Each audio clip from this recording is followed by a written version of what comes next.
Can you say why America is the greatest country in the world? Diversity and opportunity. Lewis? Freedom and freedom. So let's keep it that way. Well, why is America not the greatest country in the world, Professor? That's my answer. You're saying... Yes. Let's talk about... Fine.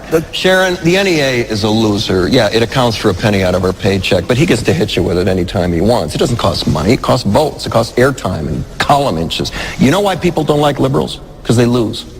If liberals are so fucking smart, how come they lose so goddamn always? Hey. And with a straight face, you're going to tell students that America is so star-spangled awesome that we're the only ones in the world who have freedom?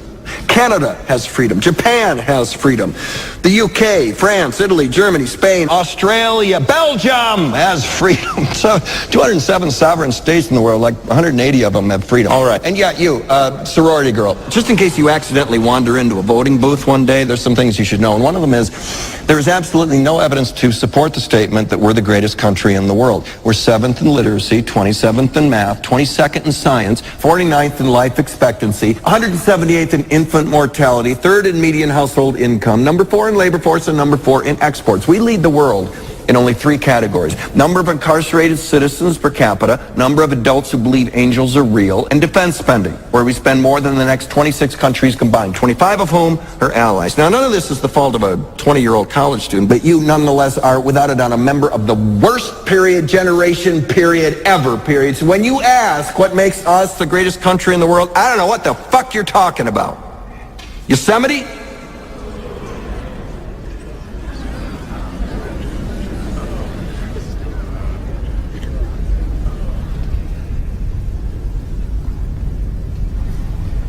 Sure used to be.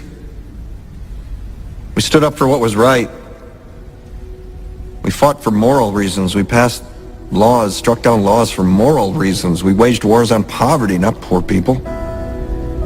We sacrificed. We cared about our neighbors. We put our money where our mouths were, and we never beat our chest. We built great big things, made ungodly technological advances, explored the universe, cured diseases, and we cultivated the world's greatest artists and the world's greatest economy. We reached for the stars, acted like men. We aspired to intelligence. We didn't belittle it. It didn't make us feel inferior. We didn't identify ourselves by who we voted for in the last election, and we didn't scare so easy.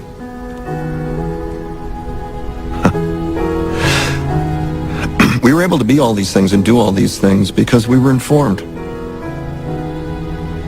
by great men who were revered. First step in solving any problem is recognizing there is one. America is not the greatest country in the world anymore. So that's 95% with a scrap metal wall that they just put together with excess material. And it worked 95%. And that wall they can get over very easily. These walls they can't. If you don't have a wall system, we're not going to have a country. There's a lot of problems in Mexico. They have a lot of problems over there. And they have the cartels, and the cartels, we're fighting the cartels, and we're fighting them hard. Nobody ever fought them like we fought them. I mean, we fight them hard. But the fact is, if you don't have a wall system, it would be bedlam, I imagine. And by the way, the state of California is begging us to build walls in certain areas. They don't tell you that. And we said, no, we won't do it until we build the whole wall. But there are certain areas, as you know, where they're really wanting us to build a wall. And because the people are complaining, people are pouring in.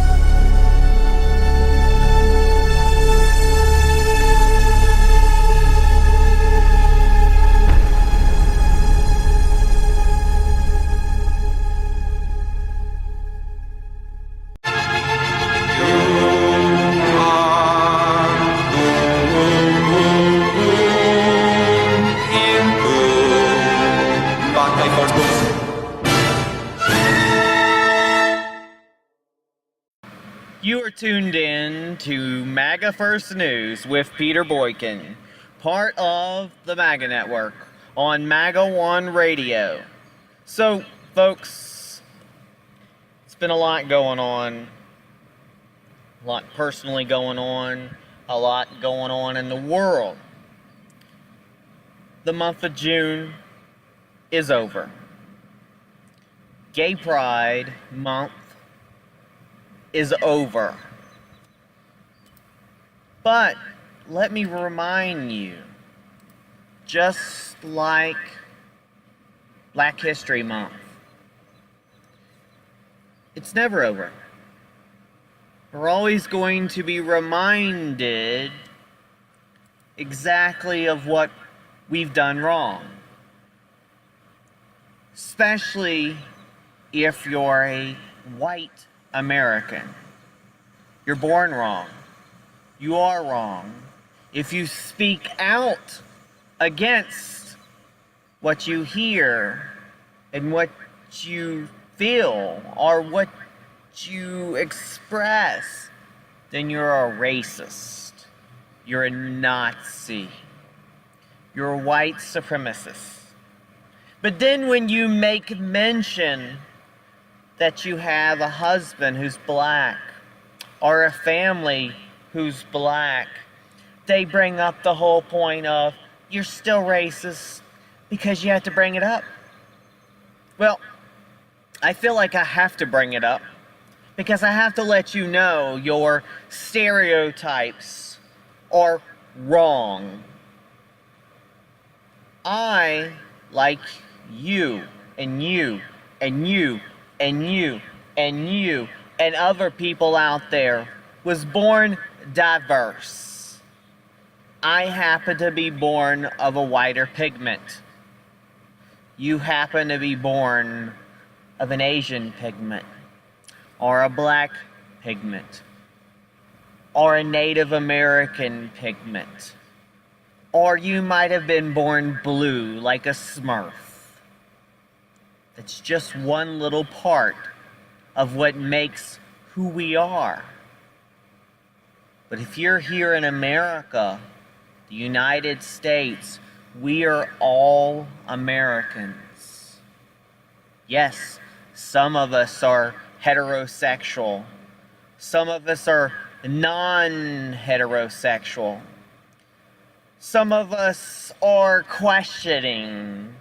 Some of us are transsexual. Some of us are lesbians. Some of us are gays. Some of us are bi. Some of us are trans. Some of us are queer. Some of us are whatever the other 100 letters that we're supposed to understand and know about. But we are one. If you were born in America, if you were born here in the United States, you won the lottery. You are loved. Donald Trump cares for America. Donald Trump cares for all American citizens. I'm tired of hearing this whole crap about how Donald Trump only cares about the white, rich male. You're wrong. He's proving time and time and time again that he's for everyone. All Americans. All American citizens are people that Donald Trump wants and hopes to take care of. He loves you. He cares about America. Now, we're going to be talking about a little bit about more immigration issues. We're going to be talking about Maxine Water. We're going to be talking about the whole gay issue. We're going to talk about a lot today on Maga First News. And I'll hope that you can tune in and listen. And there's just, what can we do? We need to reach out. We need to talk to others. We need to make America great again. But we only make America great again, or keep America great, reaching out to others, by reaching out and ensuring that we together are doing what's best for America. Honestly, when people take time out to go to rallies because they're so upset about how other nationalities, other people from other countries are not allowed to come over here and overrun us, and where are these children going to go? My question to them is, when you're at home, do you leave your doors unlocked? Do you take in a so-called refugee family? Do you want to move down toward Mexico and help take care of those children? Do you want to go and pay for a hotel room for those children and those people? Can you afford it? Do you have a job? Does your neighbor have a job? Does everyone in your family have a job? Are you able to make things meet? Because if your answer to any of those is, no, I don't want to do that. No, the government should do that.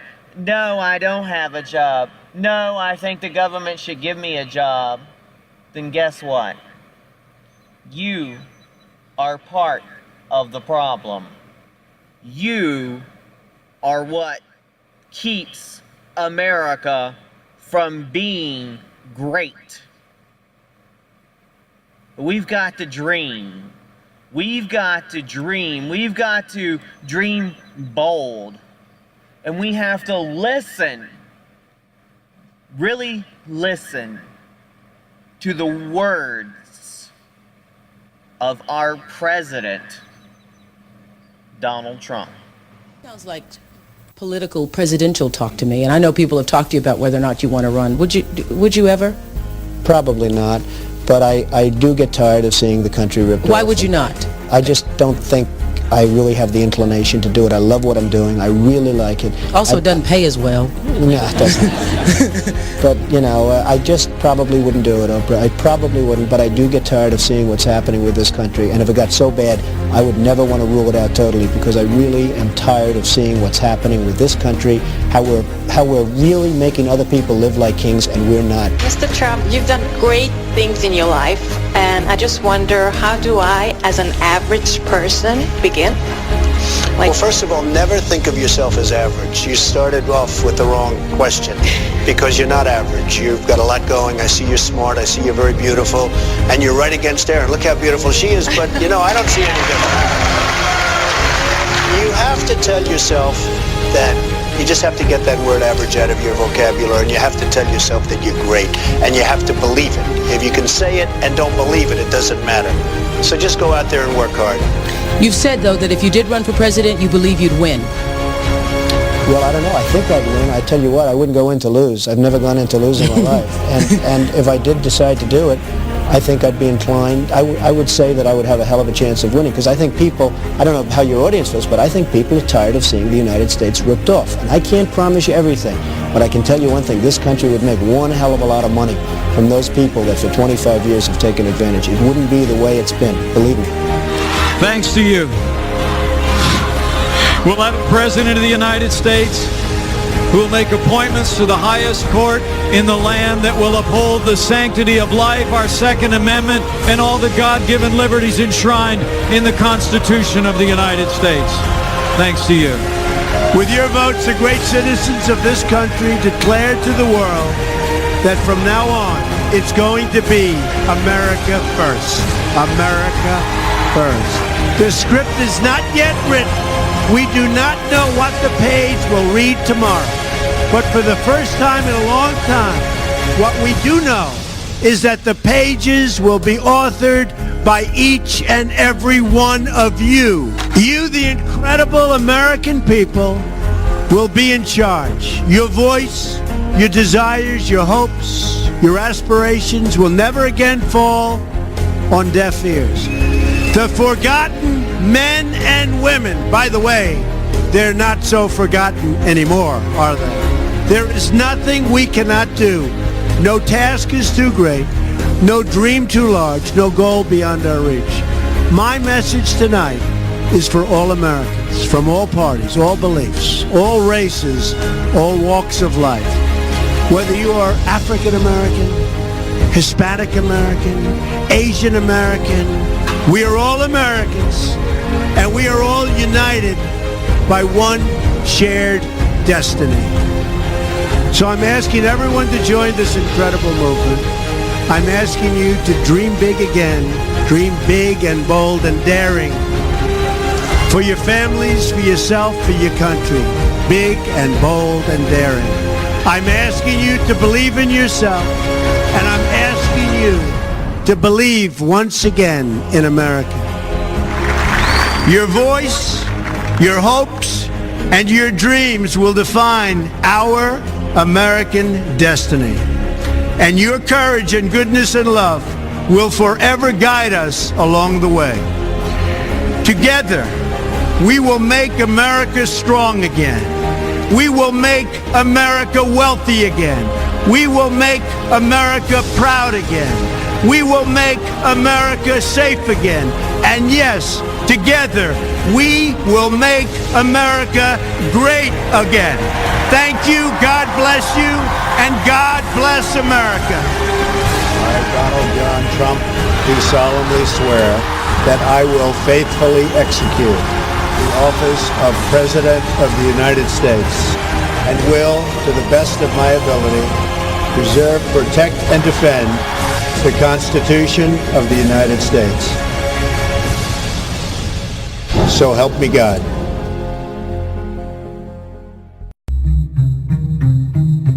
President Obama will go down as perhaps the worst president in the history of the United States. At real Donald Trump. Well, at real Donald Trump.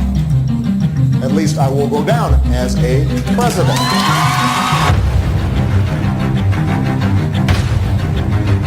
Now America is once again at a moment of reckoning.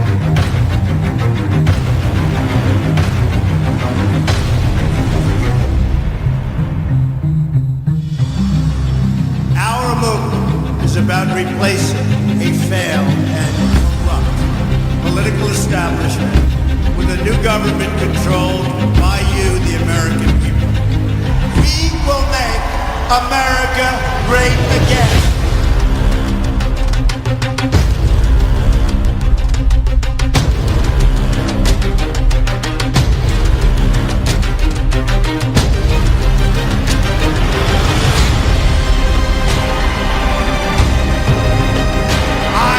This country. It's payback time. We're going to take our country back from these people. He will never be president. I will move to Spain or somewhere. We're going to win at so many levels. We're going to win, win, win.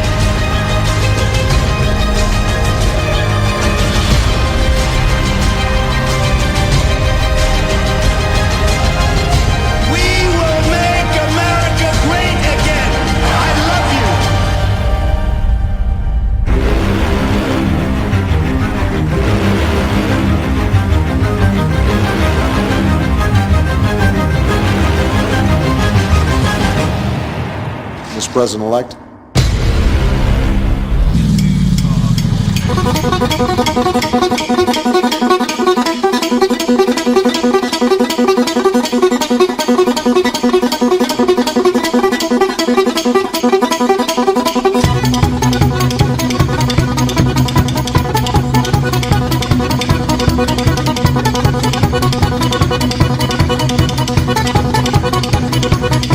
I was caught in the middle of a railroad track. Looked around and I knew there was no turning back. My mind raced and I thought, what could I do? And I knew there was no help from you. Sound of the drums beating my heart, the thunder of guns tore me apart. You've been thunderstruck.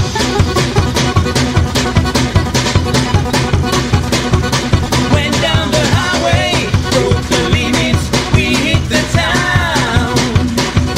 Went to the Texas, yeah, Texas, and we had some fun. We met some girls, some dancers who gave a good time. Broke all the rules, played all the fools, yeah, yeah, they blew my mind. I was shaking at the knees, could I come again, please? Yeah, the ladies were too kind. You've been thunderstruck. Thunderstruck. Thunderstruck. Thunderstruck.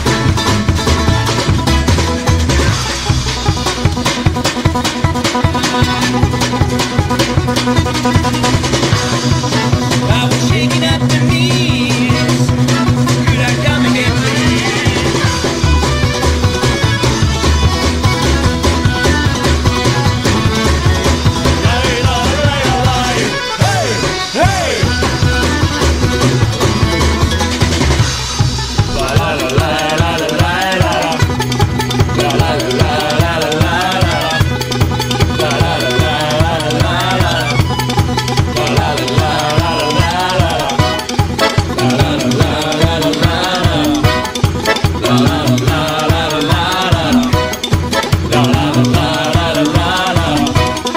You've been thunderstruck. Thunderstruck. Thunderstruck. Thunderstruck. Yeah, it's alright. Here, doing fine.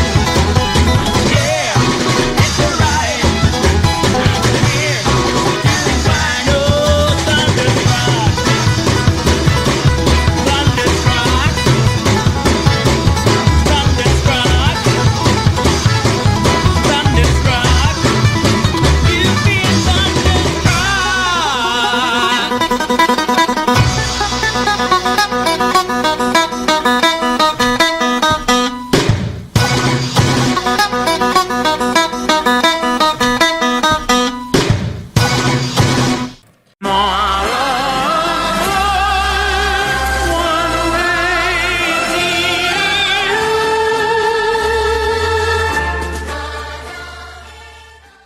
Thanks for tuning back in to Maga First News. So, basically, the snowflakes, they lost. And what they need to do is they need to get over it. They need to get out of their safe spaces, and they need to just get over it. And I did talk about this before, and we're going to go straight into it. The snowflakes lost. I noticed that they were going to lose during the election, because during the election, okay, back in 2008, when Hillary was running for office, there were signs everywhere. There were Hillary signs everywhere. There were Obama signs everywhere.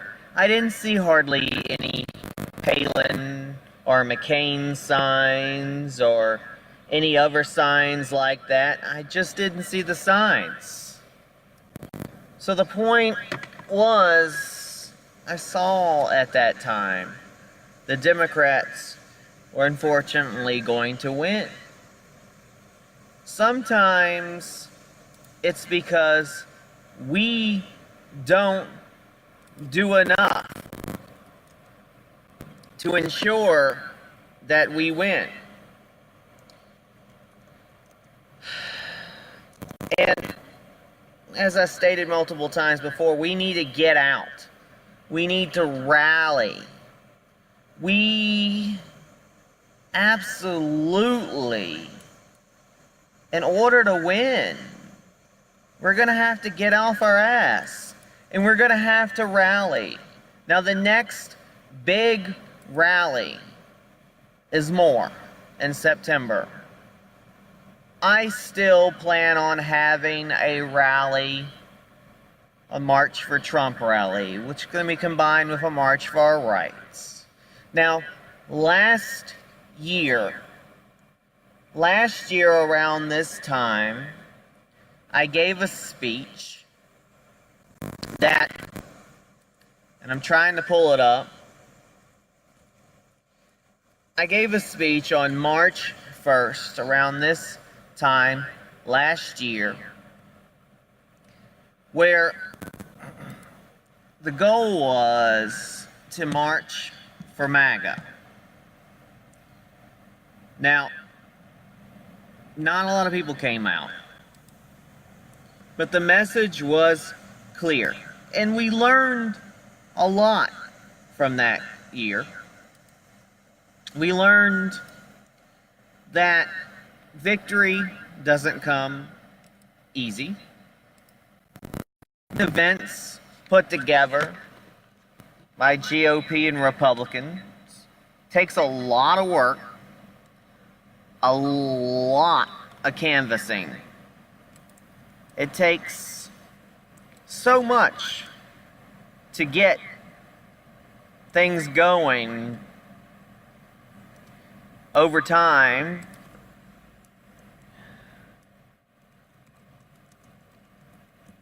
Apologize, I've been trying to find it. They make it so hard to find old speeches and old events that you do. It's sort of like they intentionally want to make sure that the message doesn't get out there. You think? I mean, we are absolutely put down, squashed, shadow banned. It's very, very hard to get the message out there. But we did get the message out there last year. We did. We are almost 8,000 plus individuals came out to listen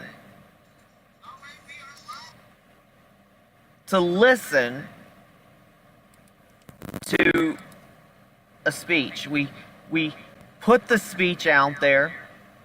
People listen to the speech. You know what? 18 people out there. But those hard-working people showed up. They represented all the people that couldn't make it that day.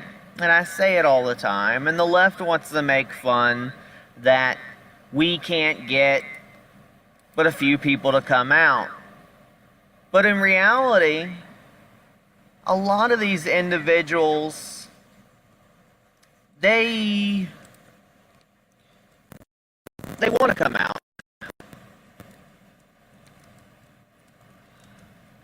But they always have the excuse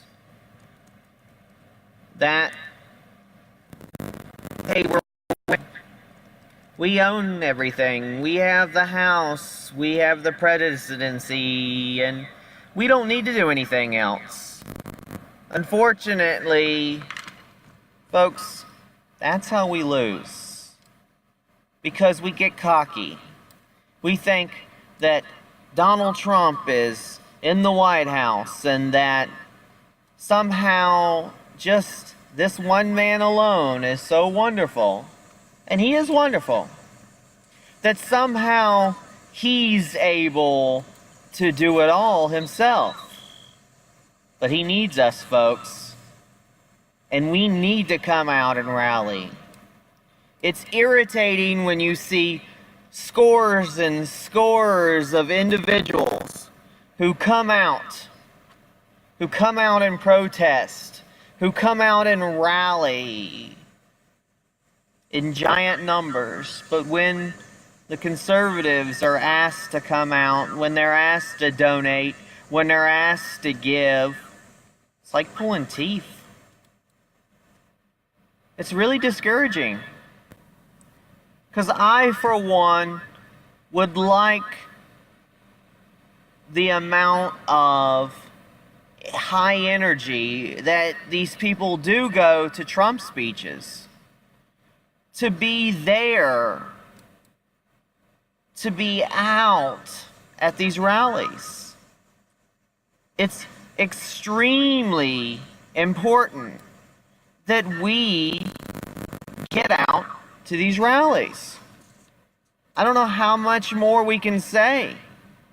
We need you at the rallies. We need protest. We have to show ourselves in numbers. People go, well, we vote at the polls. Okay, polls are great. In my local election, if I can get over 4,000 people to beat the Democrat, and I can win. But I don't know. Out of potential 52,000 people, out of potential 38,000 votes, I don't know if I can get that many people out. Because it's a blue moon election. And we don't seem to be getting enough votes out there.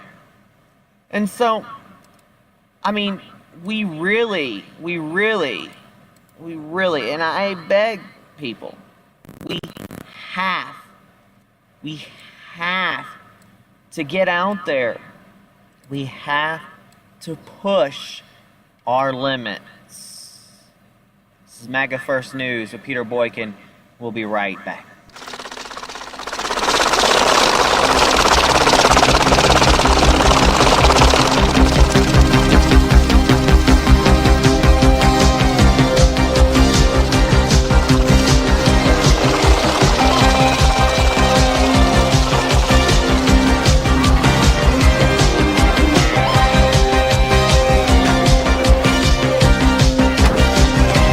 Push it to the limit.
They have been fake news for a long time. We don't want fake news.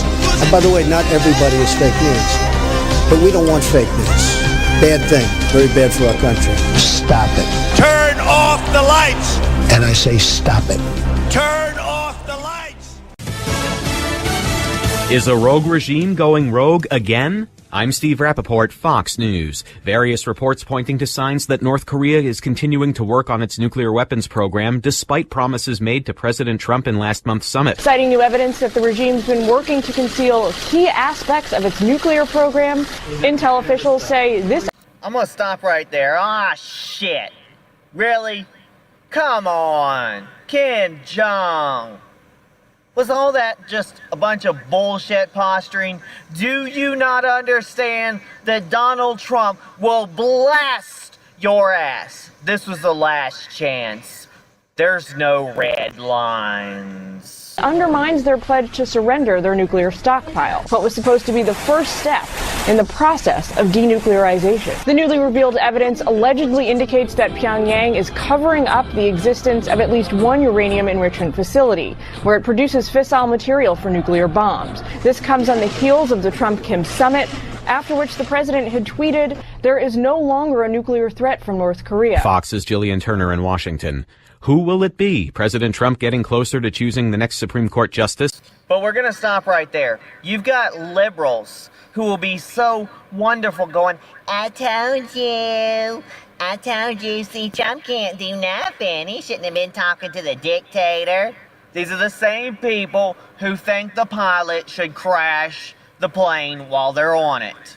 But let's move to the whiny liberals and all worry about how the justice is going to step down, which they don't realize that we already have a right-leaning justice, but they're all worried, especially the gays. An announcement is expected next week. I think that my colleagues on both sides of the aisle know that this vote could be one of the key votes of their entire career. And they know that no matter what spin comes out of the White House, if they vote for somebody who's going to change precedent, it could be a career-ending move. Senate Democrat Maria Cantwell on NBC's Meet the Press. Some worry a conservative majority will tip the scales against Roe v. Wade. A candidate for this important position who would overturn Roe v. Wade would not be acceptable to me, because that would indicate an activist agenda that I don't want to see a judge have. Senate Republican Susan Collins on ABC's This Week. The president saying he doesn't plan to ask potential nominees about overturning the Roe v. Wade abortion ruling.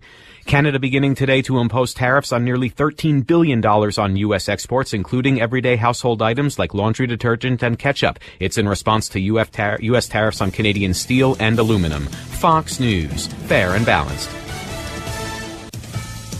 Plenty hot today. It feels like it's 100 degrees. I've been splashing around, running through the water. With more of the same in store tomorrow across the eastern U.S. We're talking about the heat peaking in a major way in places like D.C., Philly, New York, up towards Boston, Syracuse, Pittsburgh, over towards Cleveland, with the real feel of, get this, between 100 to 110 degrees, reduced air quality, and high energy demand because we're going to need the air conditioning. AccuWeather.com meteorologist Paul Williams. Temperatures should cool down by the 4th of July. And as America's birthday approaches, remember to play it safe while celebrating. Fireworks safety needs to be taken seriously. That's the message from the Consumer Product Safety Commission. Last year, 8 people died in the U.S. from fireworks-related incidents.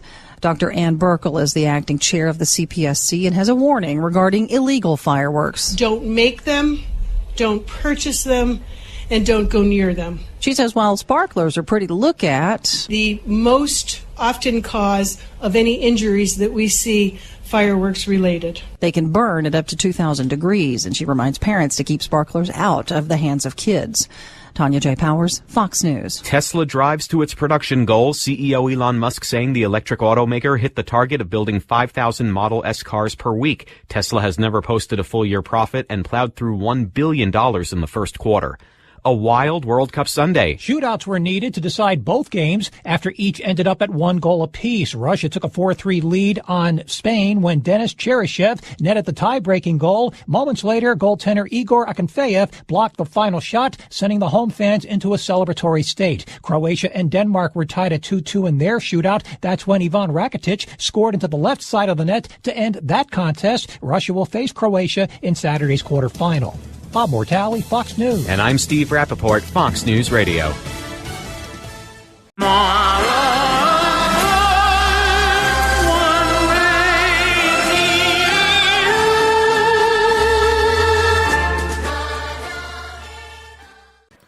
With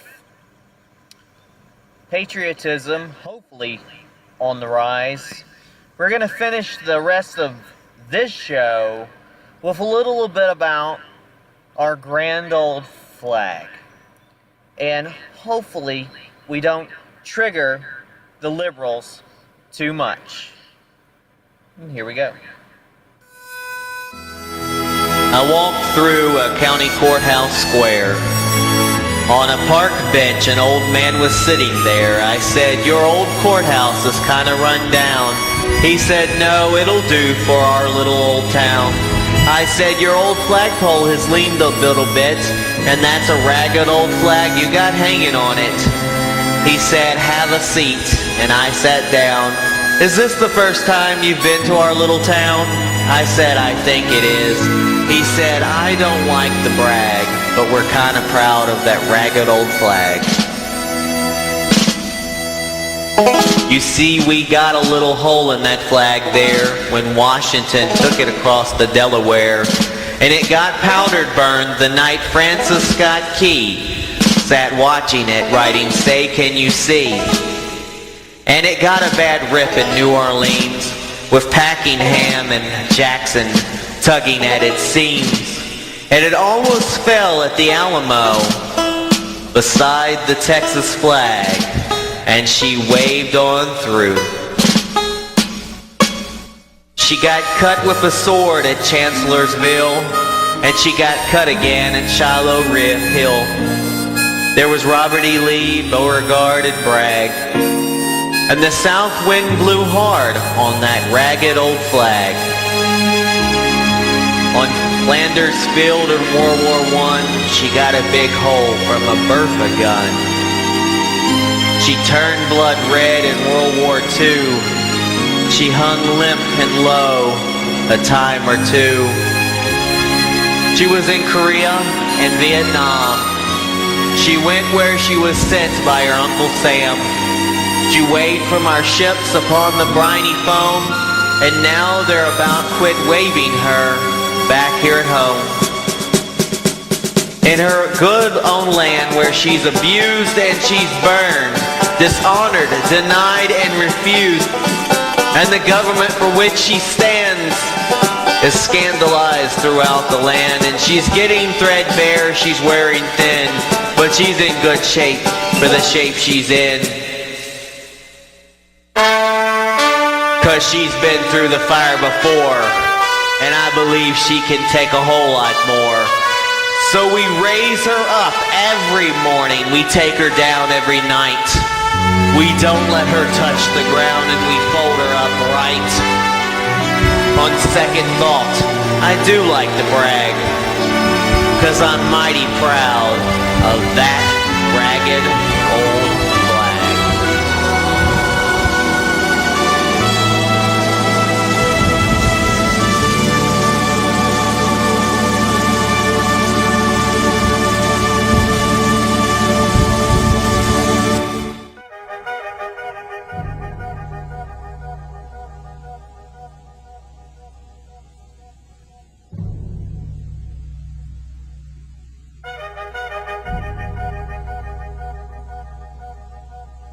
There was a lawyer once, his name was Francis Scott Key.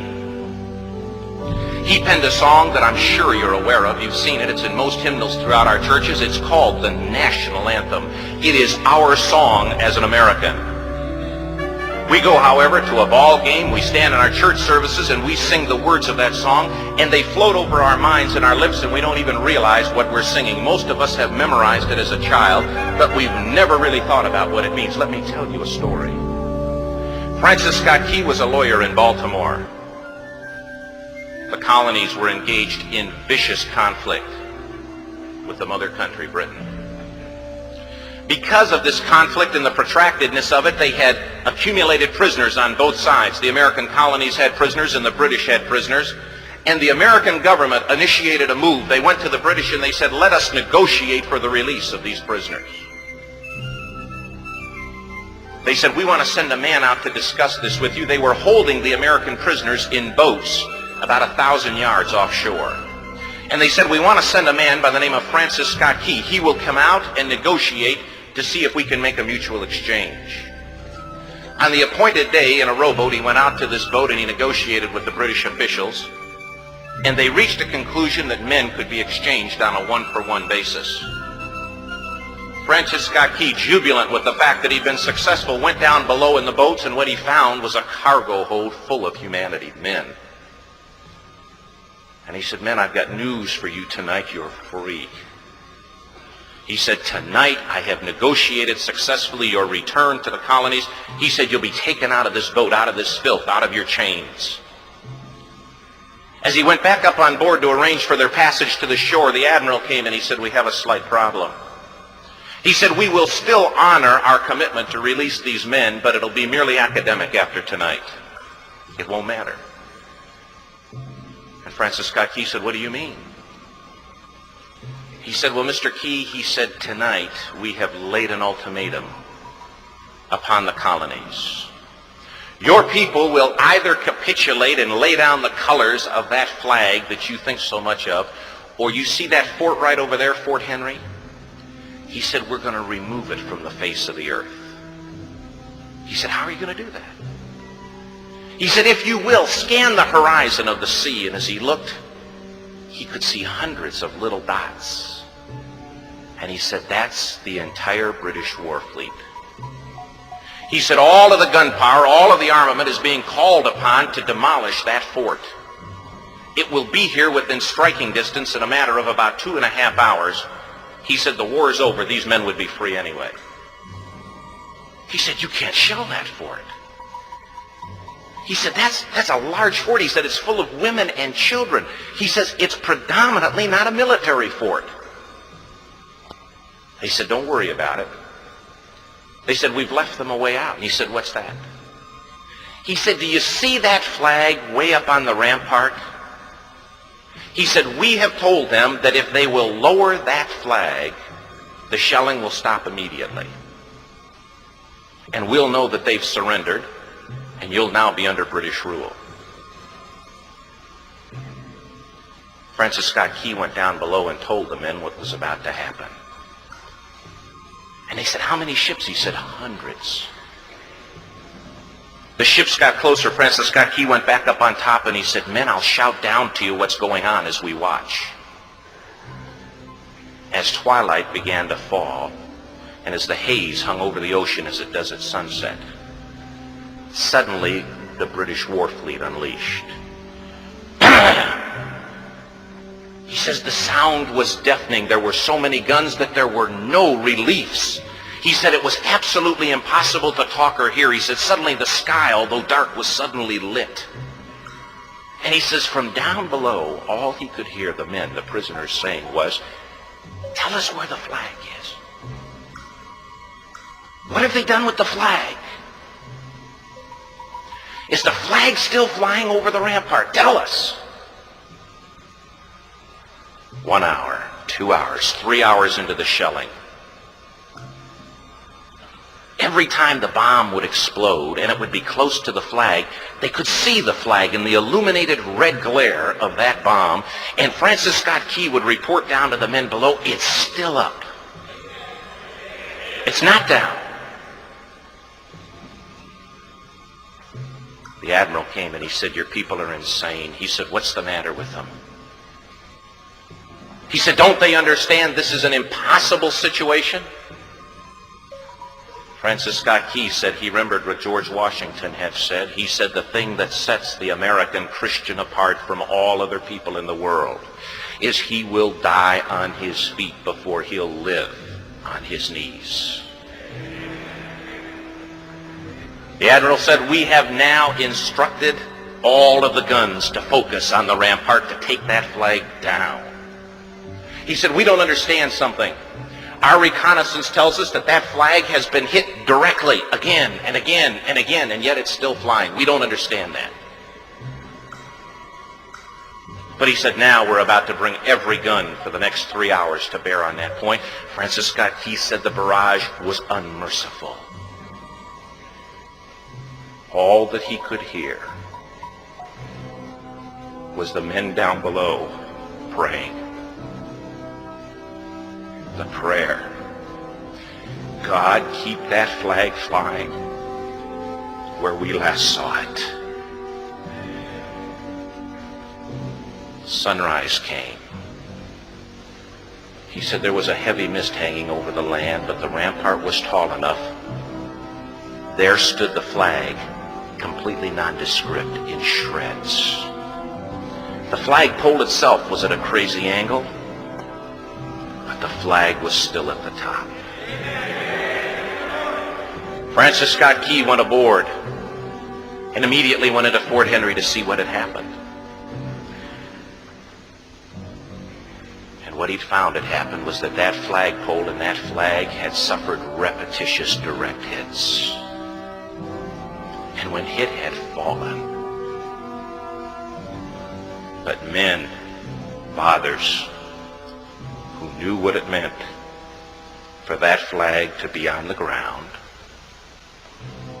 although knowing that all of the British guns were trained on it, walked over and held it up humanly until they died. Their bodies were removed and others took their place. Francis Scott Key said what held that flagpole in place at that unusual angle were patriots' bodies.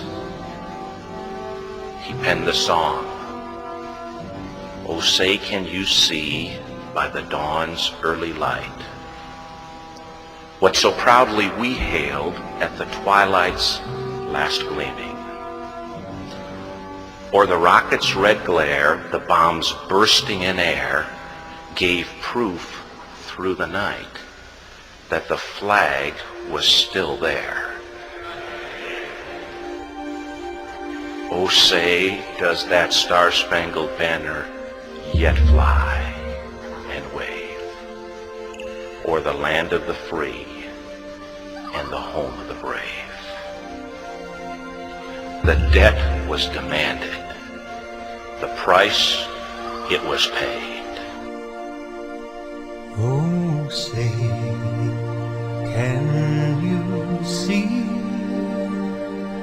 by the dawn's early light what so proudly we hailed at the twilight's last gleaming, whose broad stripes and bright stars through the perilous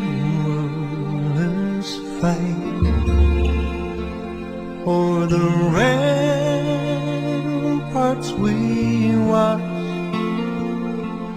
were so gallantly streaming, and the rockets break clear, the bombs bursting in air gave proof through the night that our flag was still there.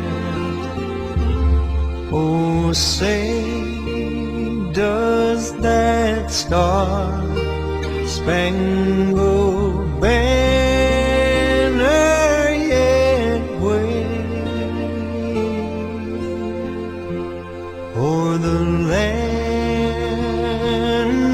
of the free and the home of the brave. Oh, say, does that star-spangled banner yet wave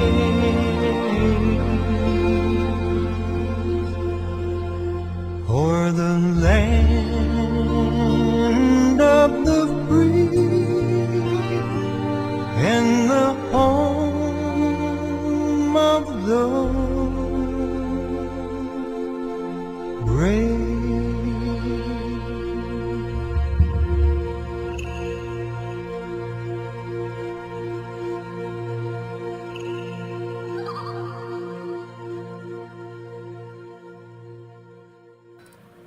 Folks, this is Maga First News on Maga One Radio, part of the Maga Network.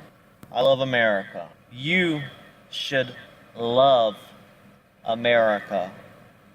You should want to die for America, for the idea of America. Every new generation, we have to instill that love for America. It's not that we hate immigrants. It's not that we hate Mexicans or anybody else who wants to come here illegally. But it's our desire to make sure that those that replace us continue to love and care for this great experiment, which is the United States of America, and this great country that must continue on. God bless America. God bless our president. And God bless you. This is Peter Boykin from Maga First News, part of the Maga Network on Maga One Radio, signing out.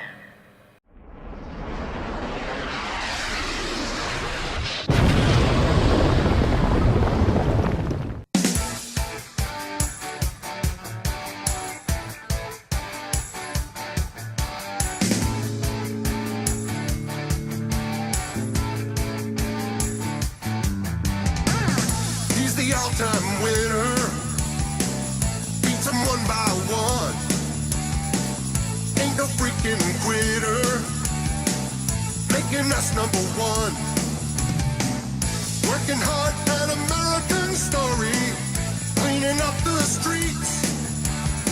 He's got the guts, he gets the glory, turning up that heat. Heard the call, stepped up to the plate. Town, America's great again. 'Cause the Donald holds his ground. America's great again. Donald Trump ain't backing down. What he starts, he gets done. He's the art of the deal. Always busy.